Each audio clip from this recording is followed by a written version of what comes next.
Siemano, witam wszystkich. Słuchajcie, rok 2024 się skończył, także czas podsumować ten rok z tego, co u mnie jest. Także z czego?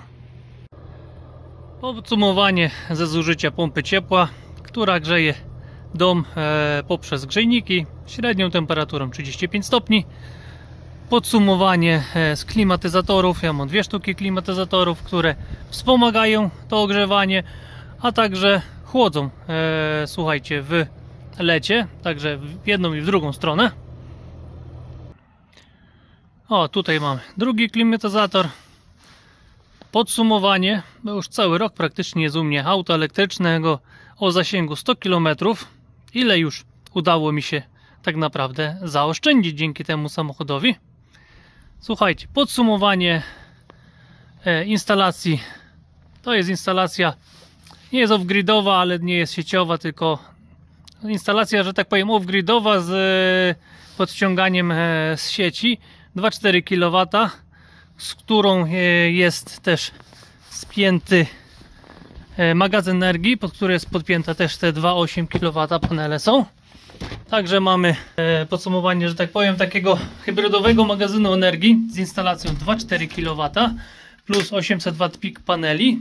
I to jest magazyn niskonapięciowy na bateriach LiFePO4. Jak widzicie, tutaj wszystkie rodzaje LiFePO4 są.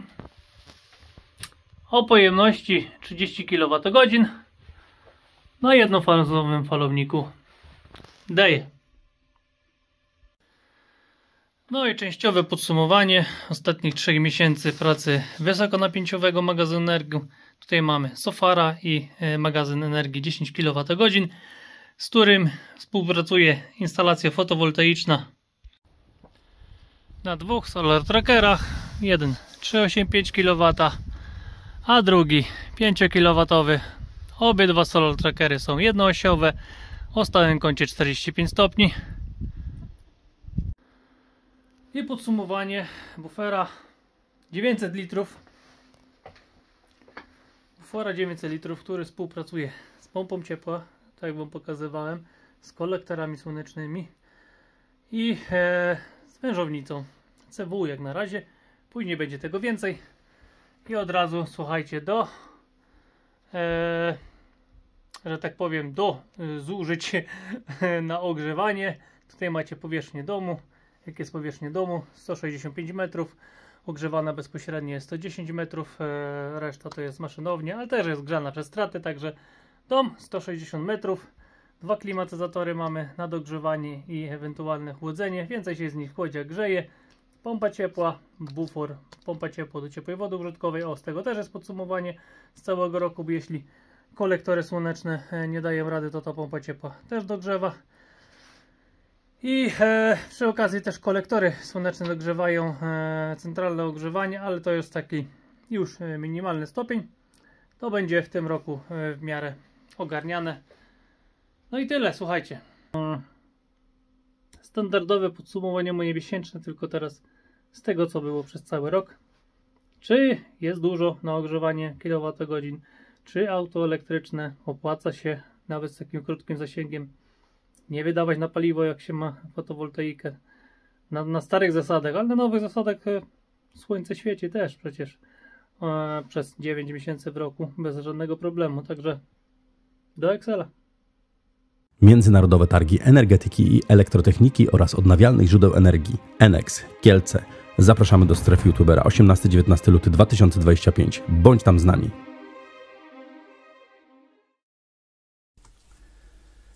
Dobra, no to lecimy z tym podsumowaniem. I tak, z sieci pobrałem 6018 kWh, do sieci zostało oddane 7899 kWh. To jest oddane oczywiście z tych dwóch solar trackerów o łącznej mocy 8,85 kW pika i te dwa solar trackery wyprodukowały w 2024 12 691 kWh. Później przejdziemy, ile to jest z 1 kW i jak to wyszło w okresie 8 lat.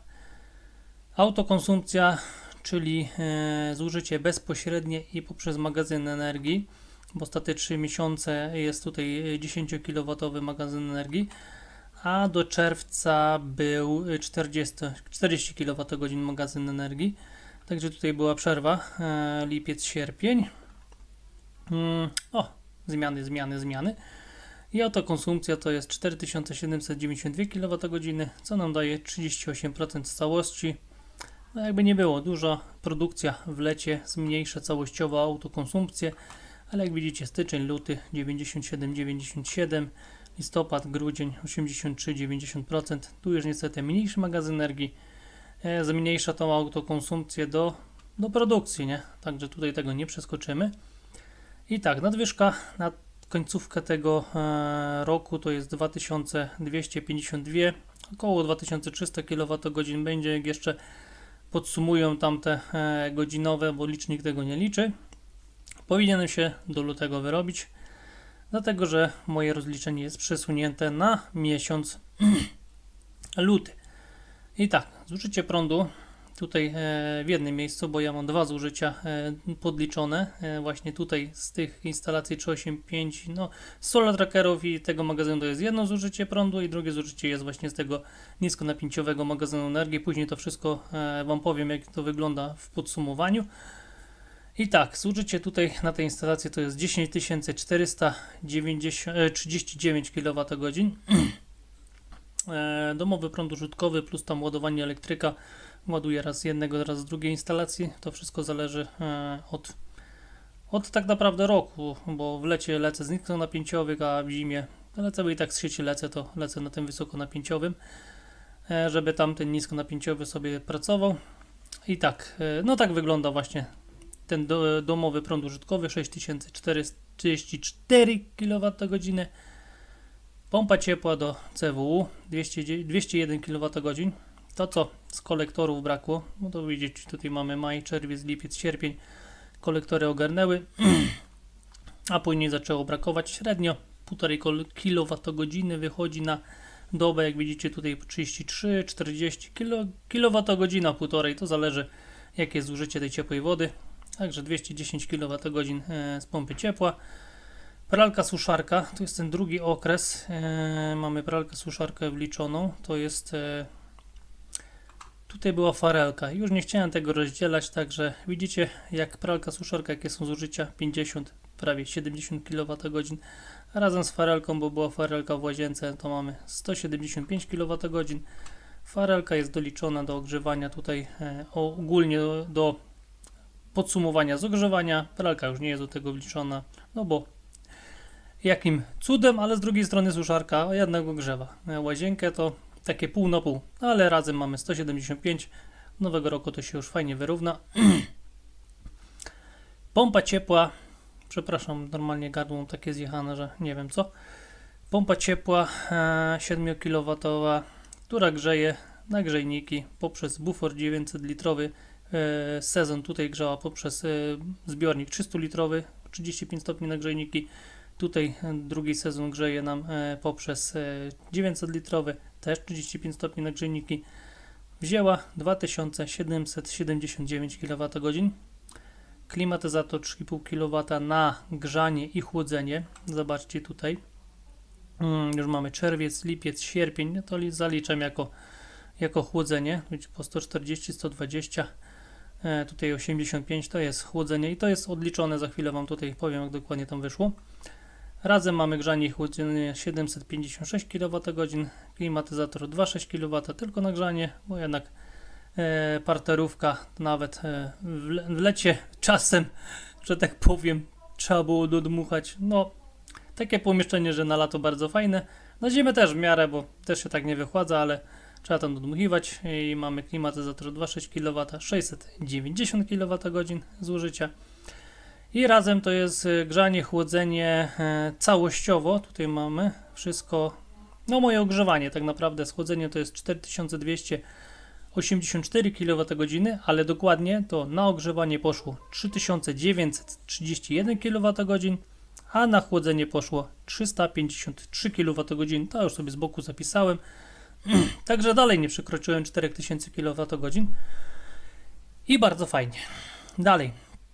Słuchajcie, COP średni liczony właśnie z tych 6 miesięcy, czyli pierwsze 3 miesiące i ostatnie 3 miesiące roku. Średni COP to jest 3,5 przy średniej temperaturze w tym okresie czasu 4,4 stopnia i średniej prędkości wiatru 4,75 km na godzinę. Zobaczcie, w styczniu średnia to była no 0,6 na minusie tak naprawdę, a tak cała zima jest na plusie średnio, że jakieś były przymrozki, ale później jeszcze było na plusie. Takie mamy, słuchajcie, takie mamy teraz zimy, nie? Także tak to wygląda, zużycie cała reszta i co, przeskakujemy do drobnicy, jak ja to mówię, rozbijamy magazyn energii, auto elektryczne, bufor, rozbijamy to wszystko na drobne i później jeszcze solar trackery, jak tam wyszła z nich produkcja. Także już przeskakuję, momencik. Ja tutaj muszę zrobić czary mary. O, jest elegancko. I tak, zaczynamy od hybrydowego magazynu energii. Tutaj mamy lifę po 4,51 V, 30 kWh. Podpięte pod to są dwie instalacje, jedna 2,4 kW pika na panelach bifacjalnych, południowy wschód, kąt 55 stopni. Druga to jest 0,8 800 W pików na południowy zachód, kąt 85 stopni. To prawie kąt prostek, widzieliście, trochę oparte o ścianę. I tak, autokonsumpcja tutaj jest 100%, bo ja z tej instalacji nie oddaję do sieci, czyli wszystko, co z paneli wyprodukowane zostało, albo ograniczył falownik. Już przy pojemności, powiem Wam, już tych 25 kWh, bo na początku zaczynałem od 15 kWh, rozrosło się to do 30 przez cały rok. Jak już miałem te 25 kWh, nie było problemu. No i też 70% całego ładowania auta elektrycznego jest właśnie z tego magazynu energii, no bo z niego nie mogę oddawać do sieci, to wykorzystuję na maksa energię. I tak, w przypadku tego magazynu 1396 kWh trzeba było pobrać z sieci, no bo jednak trzeba, brakło, no i tyle. Całkowite zużycie na tym magazynie to jest 4296 kWh. Darmowa energia, czyli to, co się udało odzyskać z paneli, czy bezpośrednio, czy przez magazyn energii. Tu już można sobie też zobrazować, że 3000 kWh, że tak powiem, jest produkcji właśnie z 2,4 kW, no z tych dwóch instalacji. To już trochę więcej, bo jeszcze trzeba liczyć całe te straty. 3000 można sobie tak policzyć na okrągło. No i udział tej instalacji w oszczędności to jest 68%. Resztę, czyli te 32, dobrze liczę, trzeba było pobrać z sieci. Także nie jest źle. Jakbym ograniczył, na przykład nie ładował elektryka w tych okresach tutaj kiepskich, no to tu 100% by tak naprawdę mogło wyjść. Tylko to czy w tą, czy w tamtą, trzeba ładować, używać. Zaraz przejdziemy do tego, bo elektryk się opłaca, jakby nie był. Dalej, druga. Tutaj mam trochę danych z tego EWS-a, co wcześniej miałem, tylko tam pourywało mi, nie wiem dlaczego i nie wrzucałem. A z tej już chcę ciągnąć tak jak trzeba, bo jednak ten magazyn energii wysokonapięciowy będzie dłużej u mnie stał. W tym roku jeszcze z 2 solar trackerami, w przyszłym już tylko będzie z 5 kW solar trackerem i to będzie taki dalej eksperyment całoroczny, jak to będzie wychodziło. No i przez te 3 miesiące, słuchajcie, z sieci trzeba było pobrać i tak 1317 kWh. A jeszcze jedno właśnie, muszę się cofnąć. No to jest moje to drugie zużycie. Czyli tam na poprzednim Excelu było jedno zużycie, to jest drugie, czyli razem tych zużyć mam 14 735 kWh. Może tak, w tym miejscu może powiem. Ogólnie właśnie tak, zużycie całościowe to mam 14 735 kWh.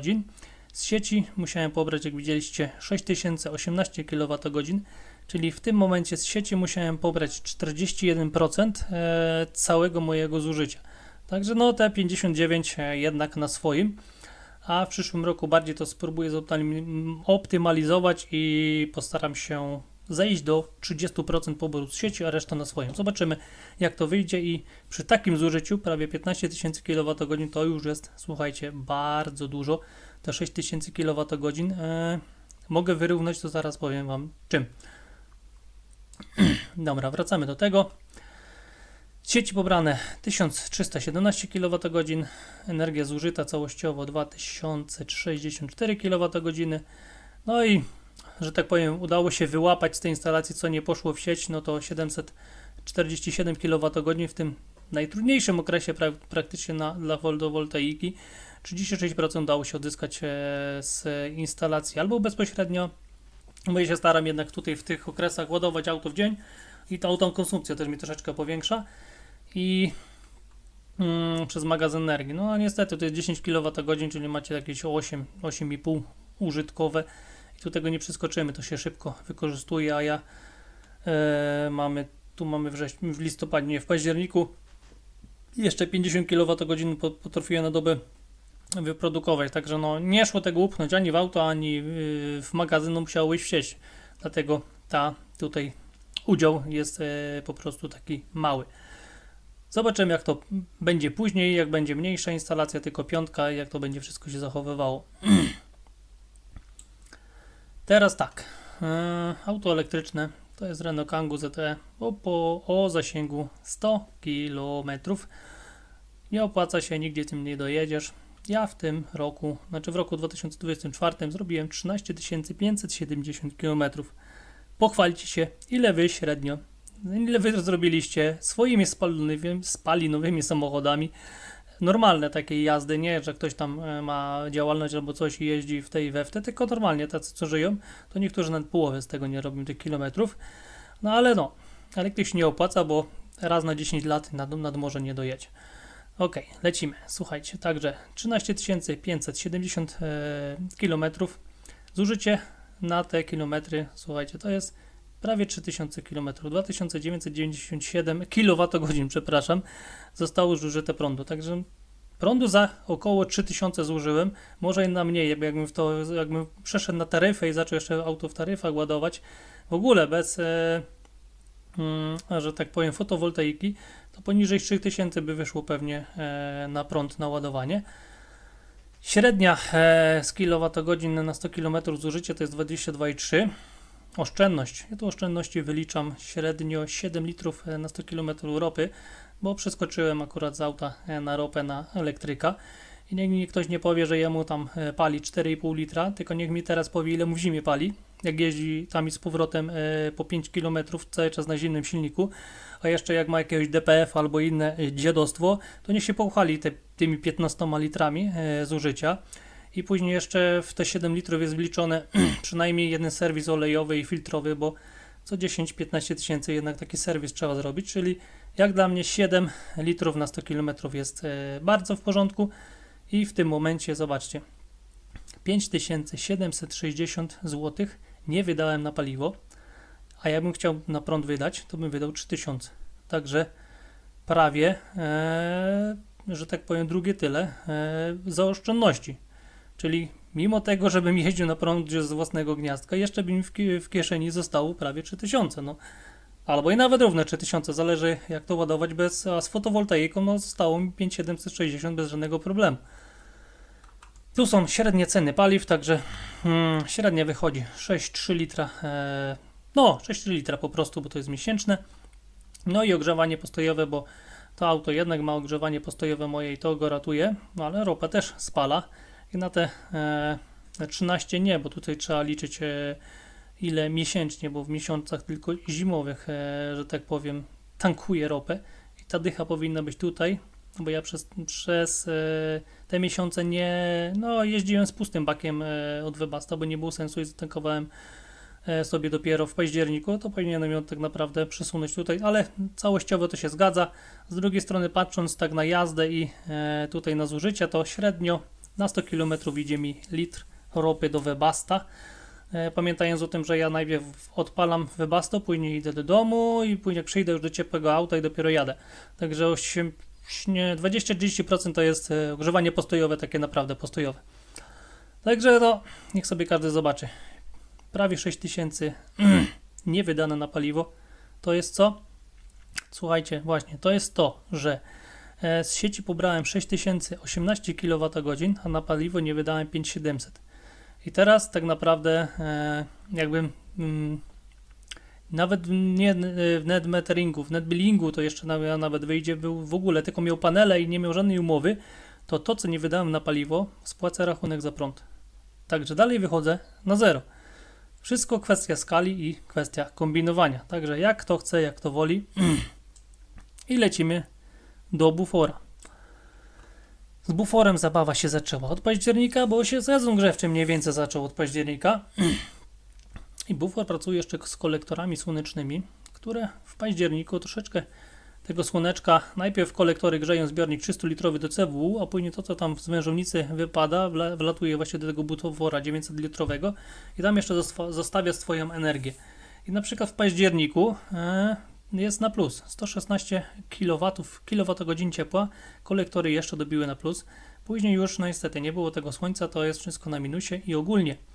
Teraz tak, pompa ciepła 7 kW wprowadziła do zbiornika 4830 kWh, a wyszło ze zbiornika na centralne ogrzewanie 4427 kWh, na CWU wyszło 271 kWh ciepła, oczywiście, tu jest cały czas liczymy ciepło, no i niestety to jest minus 132 kWh, to jest strata, czyli tutaj suma CO i CWU jeszcze nie jest równa ani większa, tylko jest mniejsza od energii wprowadzonej przez pompę ciepła, czyli strata to jest 132 kWh ciepła na defrosty. No niestety, tutaj nie przeskoczymy tego, każdy defrost mniej więcej około kilowata ciepła wyciąga energii, nie wiem ile elektrycznej, bo to by trzeba było dokładnie pomierzyć, ale tak mi średnio wychodziło plus minus 0,8 do 1,2 kW ciepła wyciąga mi z bufora, a bufor robi to, że nie trzeba żadnych grzałek, innych rzeczy, tylko całość ładnie tutaj nam wyrównuje.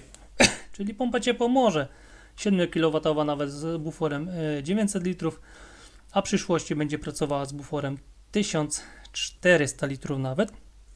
Trochę pośrednio, trochę bezpośrednio, bo już mam kolejne plany, zobaczymy jak ten zbiornik działa i dalej mi brakuje z ładu wody, żeby gromadzić termową energię, że tak powiem. Także tak to tutaj wygląda i lecimy jeszcze do Solar Trackerów, jak one wyglądały, słuchajcie, w tym roku. Tylko ja sobie muszę też tutaj przeskoczyć, już momencik. Gdzie ja mam te Solar Trackery? Tu są, jest, ok. Są elegancko.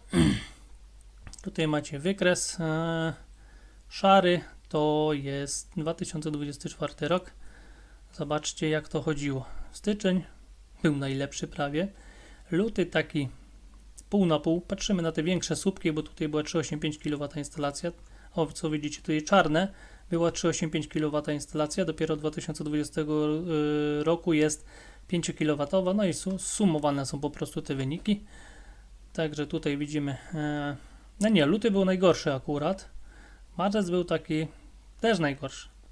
Kwiecień no już był prawie najlepszy. Drugi był. Maj był rekordowy i był rekord. Zobaczcie, po 8 latach instalacje potrafiły produkować najwięcej. Czyli to dalej zależy od pogody, a nie czy panele są stare czy nowe, nie? No, nowe to akurat lepsza jest technologia i też lepiej dają, ale jednak pogoda ma na to wpływ. Czerwiec to mamy tak pół na pół. Lipiec to taki w miarę jest wyrównany. Sierpień też wyrównany.